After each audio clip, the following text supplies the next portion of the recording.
Respected यहाँ गांव के हमारे बड़े बुज़ुर्ग बैठे हैं, सरदार जी बैठे हैं, यहाँ डिप्टी सरपंच साहब हैं, पीर साहब हैं और बाकी ये हमारी माएँ बहनें यहाँ पर तशरीफ़ लाई हैं। सबको अस्सलाम वालेकुम, सत श्री अकाल, आदाब।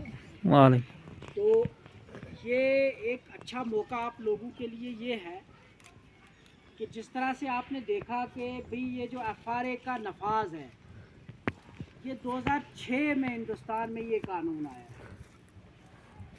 तो हिंदुस्तान का अगर सबसे अच्छा कानून कोई है तो ये यही जंगलात हकदारान जंगल कानून है।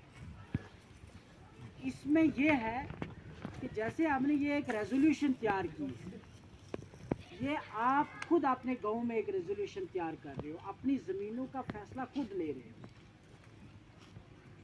इसी तरह से कि भाई ये एक मजमूई तौर पे कि ये यहाँ के जितने रहने वाले गुलशनपुरा की आवाम है सारी की सारी, चाहे इसमें गुज्जर हों, चाहे कश्मीरी हों, चाहे लोग हों, इन सब का दारो मदार जंगल पे है। उसमें बहुत सारे लोगों की इनफरादी ज़मीन है, उसमें बहुत सारे लोगों के पास जो है वो जंगल वाली ज़मीन है। ये कोई न्यू इंक्रोचमेंट नहीं है, बहुत पुराने ज़मीनें जो हैं उनके दादा परदादाओं से उनके पास हैं वो ज़मीन। अब जबकि कानून का निफाज चल रहा है, 2020 में इसका इम्प्लीमेंटेशन जम्मू कश्मीर में तब स्टार्ट हुआ जब सरकार ने एक तरफ DDC के इलेक्शन अनाउंस किए और दूसरी तरफ आप सब ने देखा हुआ कि पहलगाम में इवन के डोकू में जाके कोठास डाल दिए थे फॉरेस्ट डिपार्टमेंट वालों ने। वहाँ पे बहुत सारे लोगों के घर गिराए थे। तो सबसे पहली एक मैंने वीडियो डाली थी, उस टाइम कोविड का टाइम भी था, तो वो बहुत वायरल हो गई, मतलब पूरी दुनिया के अंदर वायरल हुई। और उसी टाइम जो जम्मू कश्मीर की सरकार थी वो भी प्रेशराइज हो गई कि भाई अब जब के 370 के बाद 200-250 कानून हिंदुस्तान के ऑटोमेटिकली जम्मू कश्मीर में इम्प्लीमेंट हो गए, तो फॉरेस्ट राइट एक्ट का इम्प्लीमेंटेशन क्यों नहीं किया जा रहा। तो उस टाइम यहाँ के चीफ सेक्रेटरी ने एक फैसला लिया कि नहीं जी, अब हम इनकी कमेटीज़ बनाते हैं और FRA का प्रॉपर इम्प्लीमेंटेशन ग्राउंड पर स्टार्ट करते हैं। स्टार्ट हुआ।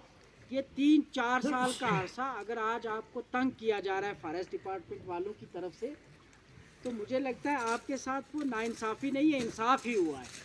क्योंकि 4 साल हमने भी सुना है कानून के बारे में, हर घर में मोबाइल है, लेकिन किसी ने ये नहीं कहा कि हम किसी अच्छे आदमी पढ़े लिखे को लाए, कानून के बारे जानकारी हासिल करें और जो फॉर्मेलिटी जो कागज़ हमने बनाना है वो हम करें।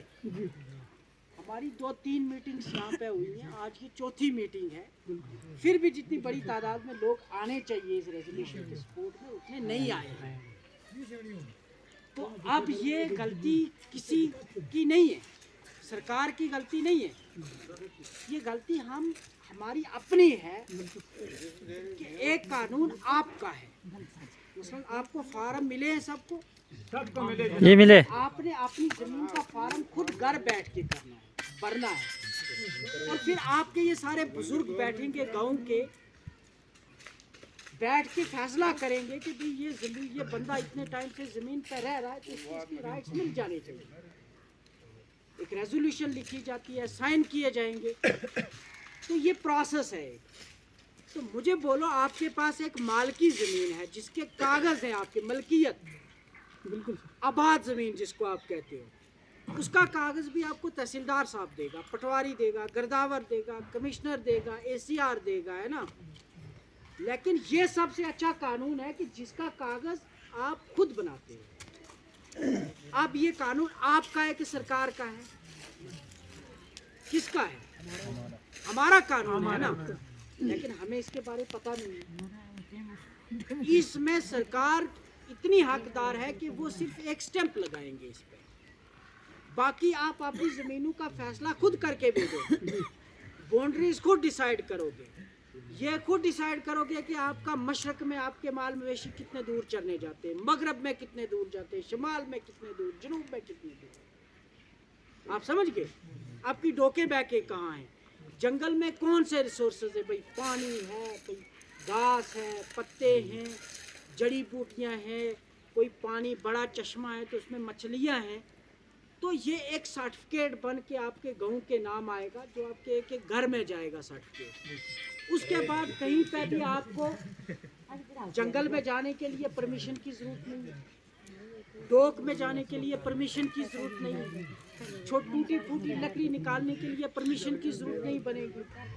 تو یہ قانون یہ چیزیں کہتے ہیں. تو اس میں لکھا ہے کہ بھئی اگر آپ کو وہ کوئی نالج ہے کہ بھئی جنگل کے پاس رہنے والے لوگ ہو, مال مویشی کا کام کرتے ہو, تو مجھے بولو یہاں صرف گجر ڈیپینڈ تو نہیں ہے, بکروال ڈیپینڈ تو نہیں ہے, یہاں پہ رہنے والا کشمیری بھی تو جنگل کی زمین پہ ڈیپینڈ ہے, سکھ بھی تو ڈیپینڈ ہے, چوپان بھی تو ڈیپینڈ ہے.